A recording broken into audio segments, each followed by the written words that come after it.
Tonight on Free Minds TV, we have a story about a man arrested for crossing the street to buy a pizza, a man in Saudi Arabia sentenced to death for sorcery, and fish are now allowed in barber shops in the state of Tennessee. That plus a whole lot more, all coming up tonight on Free Minds TV.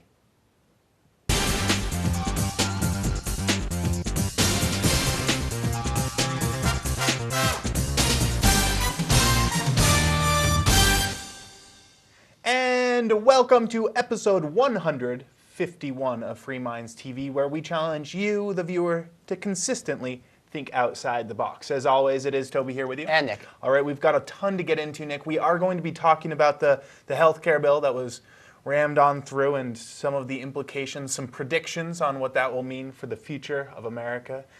And, well, we'll get into that later in the show. But first, I wanted to get into a story that, well, it grabbed my eye when I saw the headline. Local man arrested for crossing the street to buy a pizza. Now, why? Was he jaywalking? Did he cross the street where there was not a sidewalk? No. It was because he crossed the border from America over to Canada. Yes, it looks like there's a line called the Derby Line dividing Vermont and Stansted, Canada. And it has been causing quite a bit of hullabaloo among Border Patrol and the locals, both on the Vermont side as well as on the Canadian side.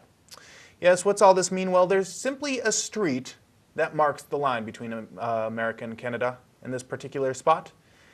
There aren't necessarily big old checkpoints, and the locals there have been crossing the street back and forth for years and years and years with no problem. But of course, now there's something called terrorism, Nick. There's terrorism now.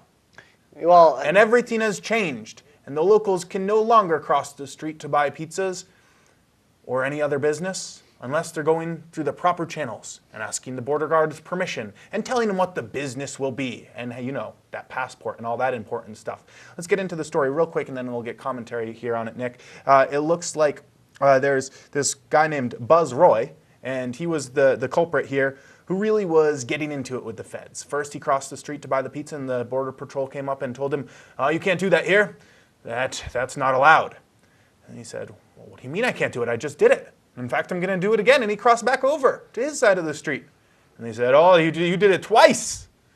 You can't do that anymore. You can't cross the street here. And he did it a third time. He crossed that street, and they promptly put him in cuffs and dragged him into a holding cell and gave him a fine of $500. Now, locals are supporting Buzz Roy. They're starting to wear free Buzz Roy pins, even though he's technically free still. They're taking a stand against this and saying, well, this is ridiculous. How can we not cross the street that we've been crossing for a number of years? What are they going to do, put a fence up in between, Nick? It just seems ridiculous. Yeah, well, is this a placate on how stupid the Border Patrol are? That they can't tell the difference between a local who's crossing the street and a terrorist trying to sneak in the country? Not to mention the fact that it's completely ridiculous that you think the Border Control's going to stop a terrorist from crossing into the country. Well, most of the Canadian border is completely unguarded. It's forest. Woods, or it's open prairie. But people have been doing this in Derby Line for years and in communities like that for years. I think in Derby Line, Vermont, or Stansted, Canada, however you want to say it, there's actually a library. Their town library is actually in both countries. Oh dear, well you can't go into the children's section unless you have your passport, I think they have a special setup for that. But I mean, yeah. A Border Patrol halfway through the library, let's see your passport. Oh, no passport, I'm sorry, you can't check out that People have been crossing the border. Oh, the bathroom's on the Canadian side. Sorry, you're on the US side, you're gonna have to just go in your pants. People have been crossing that border for years without a problem, and only recently were the requirements put in place that you need a passport, and I haven't gotten one yet. So I can't go to Canada. Well, I can go to Canada, but apparently I can't get back into the US because it's actually the US that put the requirements in place, not Canada. So it's a pain in the butt if you go to Canada without a passport and try to get back. Why it's necessary, how it's keeping us safe, I don't know. Because the terrorists are probably just going to cross a few miles over from the nearest checkpoint through the woods and then walk a few miles over to the road. Yeah, that's all that's required. If you can walk a few miles through the woods, you can get from, say, New Hampshire to Quebec or Vermont to Quebec. It doesn't take any kind of real training or skill. You just walk through the woods. There's no border. Right. There's no guard towers. You're not going to be shot down. Well, they are starting to get some aerial drones out there, Nick, that are looking for these these scofflaws of the border, these terrorists. I know we've brought it up before. I think it's important, though, to bring it up every time we talk about a story about this, about the Border Patrol and stopping them terrorists and stuff. The terrorists in 9/11 got in the country legally. So, I mean, this screening and making people have passports and stuff, I mean, it's really just more security theater, because people who are really hell-bent on destroying something are going to do it. They're going to find a way. If it's not crossing over the border, well, they'll simply just get a legal passport. I mean, it's not that difficult to do. The major prohibiting factor is time and money, really. I mean, that's why I haven't gotten one yet, Nick, is because it's a few $100s and it takes quite a little bit of time. I don't want to sit there and fill out the form, and that's the only thing that stopped me from getting it so far. But, I mean, terrorists can legally get passports. And I mean, visas. the ones in 9/11, and all of them did. did. They had visas to Right, work in this country. So, I mean, it's ridiculous to think that this is going to stop anything. And it's really just painting the Border Patrols as absolute nincompoops if they can't tell the difference between a local crossing a street and a dangerous terrorist trying to sneak in the country. I mean, there's just so many areas where this story is just a waste of time and just completely asinine and wrong, and paints this whole thing as just more security theater bullcrap that's being rammed down people's throats. And I think that it's important to highlight stories like this because, yes, this is coming as off as a joke, haha, this is silly, but in actuality, it's affecting millions and millions of people. And it's putting a line in the sand and saying free people can't cross this free border. Yep. What? I mean, come on, it's a joke. And while it is funny in a sense, it's also very, very sad. And it shows a lot of where the people have come. Well, it discourages people from crossing the border. I mean, it's a bit more of a hassle now than it was in years past. So, yes, I've still gone to Canada since they ramped up the security, but it's more of a pain in the butt. It used to be you'd hop in the car and, yeah, you'd have to show a driver's license and a birth certificate if they asked for it. I've only had that done a couple of times. Most of the time they don't ask for any paperwork at all. They just ask how long you're staying and wave you through. But now it's a whole big process, and they've gotten a lot more serious about not letting people cross the border, even if you live a mile or two from the border. And when you drive through those areas, it really is like there are towns where one side of town's in the US and one side's in Canada. Just because there's an imaginary line there doesn't mean that people want to drive an extra 20 miles to go to a mechanic just because that mechanic happens to be on the US side. They just want to be able to go across the border because somebody right down the street might be able to help them out with that. So it is security theater. It's not keeping people safe. It is making it more of a hassle for people to get back and forth across the border. Yep. It's a pain. And it's a waste of taxpayer dollars, too, on both sides, because we're the ones footing the bill for these stupid, useless Border Patrol agents. All right, enough about that. There's other people wasting lots more money. As budgets across the United States are being slashed, not only for businesses, but also on the government level. I mean, they're not collecting as much tax money from people. Unemployment certainly hit them hard. So governments all over the place, federal, state, local governments are hit hard with this, having to lay people off. But even in places where governments have had to lay people off, it's not stopping them from buying those really neat toys, that stuff that, well, say police departments really love getting their hands on. Big Humvees, tanks, and even jet airplanes. Yep. No, apparently the city of Phoenix, Arizona is getting a jet, a $4.15 million jet.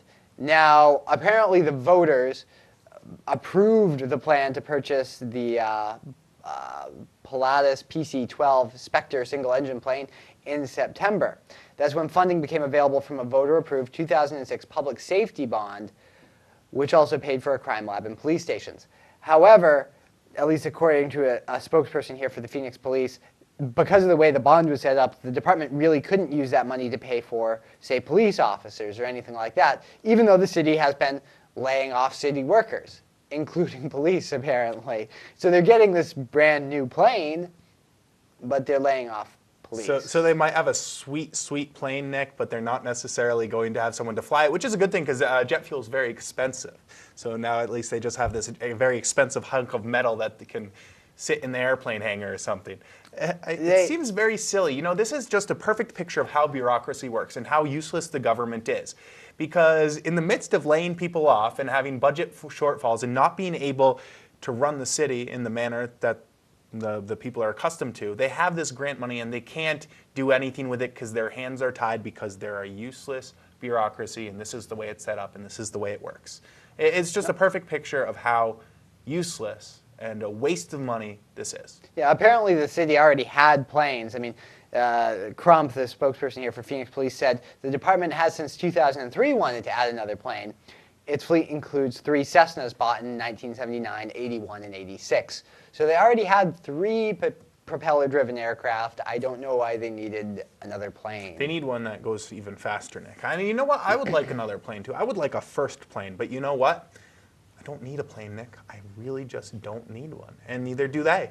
I mean, police departments are getting along fine without planes, and while it would be real fun to get all these toys for everybody, a spaceship too. Spaceship next. We can patrol the moon for Martians who are smoking moon weed or something. I don't know. It all just seems like a big old waste. But you know what? That's government for you. Speaking of waste in government and some predictions for the future on where it's going to be, we don't have a downsizer dispatch this week because we're a little disheartened on it. For weeks and weeks and months, we've been asking people to go to downsizedc.org and let their Congress people know about a variety of different issues, and thousands of people did, and thousands of people let them know not to vote yes on this health care bill, but as everybody knows at this point, it has gone through. It's been railroaded through, or maybe some of you think it's legitimately has gone through. I think that there's a lot of issues there, but I mean, the real important piece is what's this going to mean to us? And Nick, I know that you've got probably some speculation on this. Personally, I think we're not really going to know the full effects of this for years to come down the line. I have no idea. It's a couple thousand pages long. Yeah, I've read up on some of the bullet points about the major areas that this is going to impact. But basically, it's going to be illegal for you not to have health insurance. The government's going to force you to either sign on to their public option plan or to buy insurance from private companies. So the government said there's a product out there that you absolutely have to buy. Now this is as far as I know, this is the first time the government has ever, the United States government has ever forced the consumer, the American citizen, to buy a product. Is that right? As far as I know, they've never, there's no constitutional grounds for it, of course, but right. Never have they even attempted to force the American consumer to buy a certain product. Not in any way that's as broad as this, no. But as you pointed out, there is no constitutional basis. The federal government has no business regulating insurance at all, let alone mandating that every U.S. citizen has to buy it. It's just not one of their enumerated powers. If the states want to regulate insurance companies, which they do, because it's traditionally been the state function, then the states can regulate it. But the feds have no business telling the American people to buy a product or to regulate a particular industry. That's not the business of the federal government. That's the business of the states or the people. That's not up to the feds. And according to an article that Ron Paul has posted, from what he's hearing, it's said that about 38 states are preparing legal challenges to this particular law because, well, there is no constitutional basis for it. Not that I have a lot of faith in the courts. It's pretty plain that this legislation well exceeds anything that the Congress has a legitimate power to do under the Constitution, but they did it anyway. And the courts, they're political appointees. Yeah, in theory, they're supposed to prevent any kind of overreach and prevent unconstitutional legislation from being imposed, but that's not the way it works. You could stack the Supreme Court or any other court with as many political appointees as you wanted. As long as you vetted them properly, they could say anything they wanted to. So it is unconstitutional. Will the courts strike it down as such? I have my doubts, hopefully. But I mean, as far as all the individual provisions of the law, I don't know them. The bill's 2,000 pages long. It doesn't seem like anybody really knows exactly. I haven't heard too many people saying that they know all the provisions of the bill. So, but bottom line, you're basically going to be forced to buy health insurance, and it's just going to make the healthcare problem in this country worse. It'll probably make healthcare more expensive, and it'll probably cost a lot more than they told us, because they lie. Well, yes, and I mean, they have no idea how much it'll cost, and so many of the provisions aren't just set to kick pick a number down the line. Just pull a number out of your butt. 930 Over what, billion though? sound So, I mean, good? That but sounds it's so good. confusing to the American people, and of course the stupid brain-dead congressmen and women who voted for it, because, I mean, how can they really know? I mean, when you're talking about... They're making a 10-year cost projection, 10 too. years cost projections with certain parts kicking in 2 years, certain parts kicking in 4 years, certain parts kicking in 6 years. There's no way to wrap your head around that. But here's the thing. They've got the legislation in place now, so it doesn't matter what if the cost overruns and it's more like $2 or $3 trillion instead of the trillion or so that they're saying it'll be, what do they care? They got the legislation in place, so people who wanted this legislation to go through, well, it's gone through. If it costs a whole lot more, well, we'll just levy some new taxes or just run up the deficit.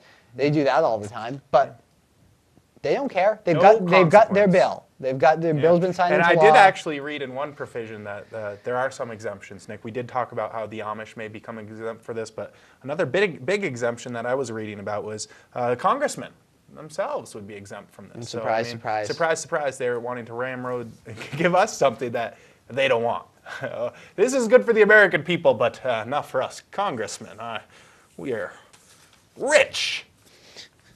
Most of them are pretty rich. There aren't too many poor people on Capitol Hill. So, I mean, the Amish and congressmen, they're exempt from this bill. But everybody else, go buy your health insurance or go to jail. I don't see how they can exempt one religious group Actually, either. I do believe there's plenty of people of other denominations who probably have some Well, that's why I'm saying it's a perfect time to start a church, Nick. There are millions of Americans against this. I know some are for it. A lot of them are those do-gooder-feely types who think, well, if I vote for a congressman who's going to vote yes on this, I don't need to give to charity because that's my good deed. I'm just going to do good deeds through these social programs. I'll say yes to welfare, yes to health care reform, and now I've done my good deed, right, Nick?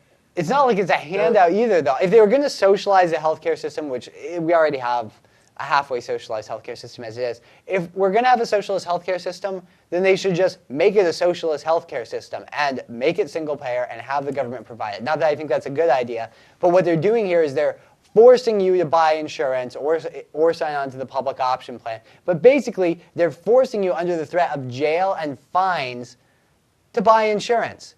If you want to provide people insurance, then just tax the crap out of us, which you're still forcing us to pay, but just tax us and make it free.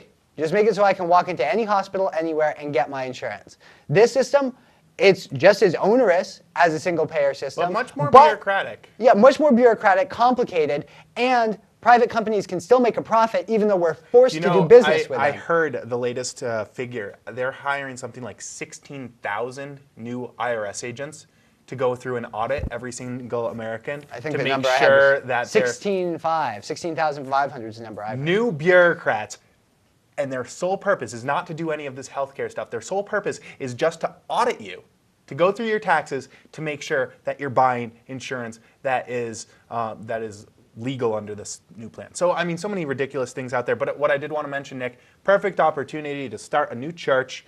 The church that doesn't want to buy into this program because there are religious exemptions, Nick, and I mean, get enough people behind it. Nonprofit, 501c3. Yeah, there we go. Start a church. All right, when we go back, while we're losing freedoms in huge by landslides here, Nick, we're also gaining them back in little itty bitty increments. We're going to be talking about fish being allowed back into barbershops and a whole lot more. Stay tuned. This is Free Minds TV.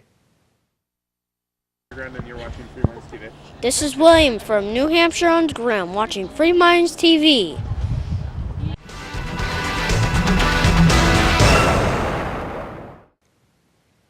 And welcome back to Free Minds TV. It is Toby here with you. And Nick. I'd like to thank all the viewers who have been helping us out financially. Yes, we are not paid to do this show. We don't really have a whole lot of sponsorship deals, and not a lot of people want to back their company behind crazy people who don't agree with the right or the left. I mean, how can they tell what our base is? We're crazies. So we do rely on you for your support. So thank you to the people who have been supporting us, keeping us on the air. If you haven't yet and you'd like to help us out, you can get tons in return. There's the member section for people who do help us. You can do that all up at freemindsmedia.org. All right, Nick. Before we took the break, we were talking about how we're losing huge amounts of freedoms. I mean, fundamental changes happening right here in the United States with this health care bill going through. But while we are losing things, Nick, there are gains being made. This story is coming from Tennessee, where it looks like fish and birds can now enter into barbershops. Yes, let the record reflect that Tennessee State Senate has endorsed fish tanks and live birds in barbershops. The Senate on Wednesday voted 30-1. Yes, there's one holdout man who doesn't like fish or birds, to allow a measure to let barbershops display live fish and birds. A companion bill passed the House earlier this month, and the legislation is headed to the governor. Unless he has a thing out for fish and birds, like it looks like one senator did, it'll now be legal again for them to enter pet shops. Barbershop owner Lori Corbin had been asked to drain the built-in fish tank at her barber shop in nearby Mount Pleasantville following a state inspection. So I guess there was some reason to put this bill in. There were people being harassed. Oh, God, isn't it silly, Nick? There were people being harassed because they had live fish at a barber shop. And the state inspector said, how dare you have live fish at a barber shop? I've read the code. I've read the laws. You can't have fish in a barber shop. That would be silly and illegal. But luckily, Nick, these laws are changing. And as long as the governor's in a good mood, it will be legal again. So let the record show that we are gaining our freedoms and our liberties back. In this one small area, I guess you can say that. In Tennessee. Why they put the law in place in the first place, well, I that's don't the know. real point, Nick. I mean, was it just a way to generate fines? Was there a health and safety concern? I don't see how. You don't fish are want really a fish threat. cutting hair, Nick. That's crazy. I don't know. How can a fish I think cut it's hair? crazy that they had the time to actually Goldfish don't ban even it in the have first place. teeth, Nick. How can a goldfish cut hair? It's craziness. I think the fish are there to keep you entertained. Actually, yeah, While they say somebody else- Corbin said she wants fish in her barber shop because they make you feel relaxed. Not to cut hair even. So why was that law created? I thought it was maybe the birds were cutting the hair. Pulling it out with their beaks. I don't know. Anyways. The government's silly weird. They don't always have. There's not always much But there's tons of rational laws logic like this. to what There they are do. so many laws like this with these little inspectors going through and you Yeah, know, you just make a law. well, just make a why law not? and now we can violate people for it. And there's all across the nation, there are these silly rules and laws that inspectors go through and make sure that business owners are obeying. And then they fine them for it and force them to change their policies and change the way their business and their stores are set up. And then they wonder, Nick, they wonder why people aren't opening businesses. They wonder why unemployment's at an all-time high. They are so confused. They are so confused as why the economy's in tumbles and in a wreck and why it's not growing faster. Yet they continue to have these laws. Well, and I guess not this one. These ones are coming off. But let the record also show that there are millions and millions more little It's hard to silly start laws a small like business this. because of the red tape and because of the bureaucracy. Who would have even thought that it would be illegal for a live fish to be I in a wouldn't. barbershop? Which is, I guess you could eat fish in the barbershop, so it was just the live ones that were bad. If you wanted to have a stuffed bird, say, on the mantle, that would be fine. A dead stuffed fish would be okay too, right? I don't know. Probably. Sure. Yes. I guess just it would not depend live on the ones. inspector's discretion. Yes. Anyway, silly. But at least we're getting our freedoms back, right, Nick? All right. People who have no freedom at all. Zero freedom. Zip, zada, none, I'm going to say. I'm going to say that these people, nothing. I'd rather be in jail than live in this country. Saudi Arabia, Nick. Yes. It looks like there's a man who's been sentenced to the death, Death. the off with the head, Off with the head. because he can predict the future on TV. Right. And he didn't even do this in Saudi Arabia. He's Lebanese. Ali Hussein Sabat faces the death sentence for predicting the future on his TV show. And apparently he does this TV show, or was a former host of a popular call-in TV show that aired on Scheherazade. I don't know how to pronounce it. It's Arabic. A Beirut-based satellite TV channel. And according to his lawyer, Sabat, who's 48 and has 5 children, would predict the future on the show and give advice out to his audience. The problem is when he traveled to Saudi Arabia on pilgrimage in 2008, he was arrested by religious police for sorcery. And he's been held there since 2008, and he's been sentenced to death. I mean, for Off with his sorcery, head. for predicting the future on a TV show. Barbarians, but you know the thing about it is the U.S. government and us, as any of you who pay taxes to the U.S. government, vicariously you do this, you support the Saudi Arabian government. We sell them weapons and what are basically sweetheart deals. We give them, you know, discounts. They're basically at our discount window when it comes to purchasing arms. We give them aid. We basically prop up the regime in Saudi Arabia where they kill people for sorcery. Yes, blood is on every American's hands who pays federal income taxes. We And shouldn't be are a part helping. of this. Like, We shouldn't be interfering in any countries. No, We shouldn't be of course propping up any government that's No. not our own. That's not the purpose. That's not not the the job. Yeah, that's not the purpose of having a government. It's not to prop up other governments around the world. You know, And here, though, it's Nick, to keep there's other countries from Americans- invading us, and that, for the most part, that's it. Yet there are Americans, though, Nick, going to sleep at night feeling all good about themselves because in their country they have a justice system that no longer burns people at the the stake for witchcraft. That's old, that's 16th century logic. We no longer do that craziness. Yet you support a government that props up a government that puts people to death because they have an entertainment TV show.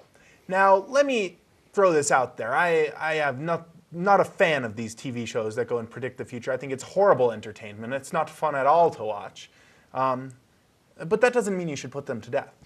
And it definitely doesn't mean that you should feel good about yourself as an American because you live in have a government that has a justice system that doesn't put people to death because that same government props up governments that does put people to death. So, well, our government does put people to death, just not for not for the nitpicky things like sorcery or being not a Muslim or something like that. So. Oh, this guy is just such bad luck because he's not even from Saudi Arabia. He was Lebanese, and he was going there on pilgrimage. I mean, the ironic part was he was going there on pilgrimage. Oh, that's a buzzkill. So Nick, because he was practicing that religion, he ended up going into that country where the fanatics are in charge, and they ended up calling him a sorcerer. So maybe if he really if he really didn't care about Islam or he really did practice witchcraft, he'd be in a better position. On a serious note, though, his wife apparently hasn't seen him in 2 years. That sucks. We're making light of it because what else are you going to do? Cry? He's probably going to die. Yeah. Amnesty International is trying to get him free. Yeah, Amnesty International is calling on Saudi Arabia's king to stop the execution of him. You know who could stop this? The Lebanese government might be able to put some leverage. Yeah, who could? Who could stop this right now, today? The U.S. government. Yeah, Barack Obama. He could go do this. He could pick up a phone He could pick up a phone and say, look, this is BS. And you know what? He may, just because it's now getting press. So he might, because it's actually getting some press. We're reporting on it. We're big time. So for that big time, maybe Barack Obama watches the show. But the point is, this one article is one little teeny microcosm of all the awful stuff, that government and all these other well, Saudi Arabia is just one example. I mean, we're propping up all sorts of governments. We're in 130 countries, Nick, and we're propping up many, many bad governments. And I don't think we do it, the U.S. government, I should say, does it quite as much as they used to back during the Cold War. But in many cases, we install the bad governments. It's not just that we prop them up or we indirectly support them by giving them military aid or things like that. The United States has forced a lot of regime changes in other countries with which it was not at war. We did this in Iran. Americans often wonder, why do those Iranians not like us? Why are they chanting death to America? Well, it's because we overthrew their government. They didn't like that. If somebody overthrew our government, Nick, we wouldn't like it either. But it was for a reason. We're all very well off because of it, aren't you? So you can thank the government for all this. But then again, we're in debt now. If you have a different opinion, we'd love to hear it. Have we angered you? Have we pleased you? fmtv@freemindsmedia.org is the email address. And have it be freemindsmedia.org is also our web address. You can log on there. If you can't remember our email, you can just click on contact. Fill out the form from there. Makes it really easy.